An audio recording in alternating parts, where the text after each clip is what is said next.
Hello बच्चों, let's read the question. Question says assertion A. fx x square into sine 1 upon x does not equals to 0 and 0 x equals to 0 is continuous at x equals to 0. Reason are both hx equals to x square and gx equals to sine 1 upon x does not equals to 0, 0 x equals to 0 are continuous at x equals to 0.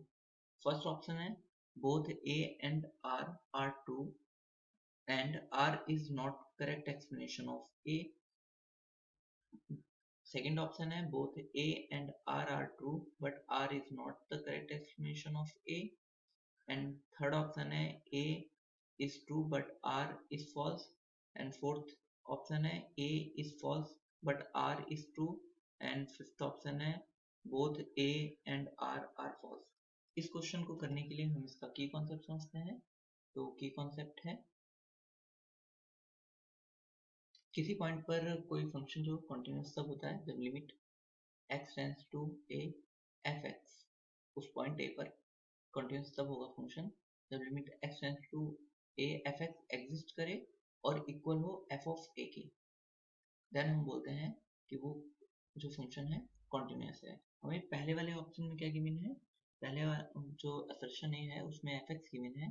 fx equals to यहाँ पर equal का symbol लगा लेंगे. a equals to है x square sine into sine 1 upon x when x does not equals to 0, 0 when x equals to 0. तो f of 0 कितना है इसमें?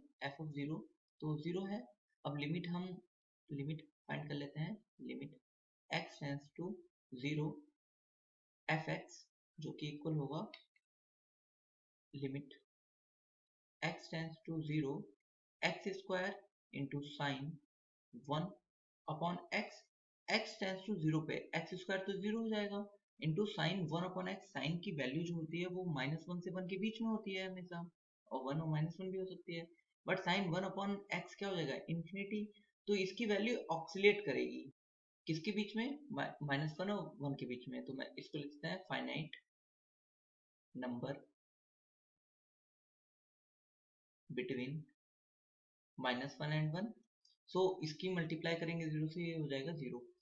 और वैसे भी अगर कोई एक फंक्शन बाउंडेड होता है और दूसरा x टेंड्स टू a पर limit x tends to a पर दूसरा 0 हो रहा होता है तो उन दोनों का जो लिमिट होती है वो 0 होती है. तो ये आ गया हमारा 0 और ये दोनों बराबर हैं तो limit x tends to 0 fx equals to f of 0 के इक्वल आ गया. तो असर्शन a जो है वो हमारा करेक्ट हो गया.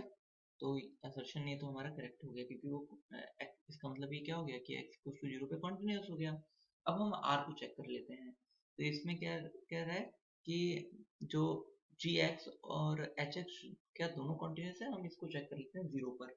तो इसके लिए लिमिट फाइंड कर लेते हैं hx की. लिमिट x टेंड्स टू 0 क्योंकि हमें कॉन्टिन्यूटी चेक करनी है 0 पे. hx क्या है? 0 हो जाएगा. और h ऑफ 0 फाइंड करते हैं. तो 0 का स्क्वायर जो कि 0 और यहाँ पर इसकी वैल्यू क्या है? Limit x tends to 0 hx equal आ गया h ऑफ 0 के. इसका मतलब 0 पे क्या हो गया? कॉन्टिन्यूस हो गया. नाउ हम gx को चेक कर लेते हैं. तो gx क्या है हमारा? gx है, हम gx को लिख लेते हैं. gx equals to sine 1 upon x when x does not equals to 0 and 0 when x equals to 0. तो g of 0 कितना आया? g of 0 तो 0 है. अब limit x tends to 0 gx find कर लेते हैं जो कि किसके इक्वल हो जाएगा? Limit x tends to 0 sine 1 upon x के, जो कि साइन 1 upon x. तो ये हो जाएगा साइन 1 upon इन्फिनिटी जो कि वैल्यू इसकी जो वैल्यू है ना साइन इन्फिनिटी की, वो तो वैल्यू -1 और 1 के बीच में ऑक्सीलेट करेगी. कोई फिक्स नंबर पे जाकर इसकी लिमिट कन्वर्ट नहीं करेगी. तो इसका मतलब ये क्या हो जाएगा? यहाँ पर इसकी लिमिट डज नॉट एग्जिस्ट आएगी. Does not exist. तो इसका मतलब ये क्या हो गया? ये कॉन्टिन्यूस नहीं है 0 पर. तो नाउ हम चेक कर लेते हैं हमारा कौन सा ऑप्शन ट्रू है. तो इसमें कह रहा है फर्स्ट ऑप्शन असर्शन ए तो हमारा करेक्ट है पर एच एक्स और जी एक्स जो है कंटिन्यूस नहीं है, तो रीजन जो है हमारा फॉल्स हो गया। इसलिए हमारा option number C is a correct option. A is true but R is false. Hope you understood it well. Best of luck. Thank you.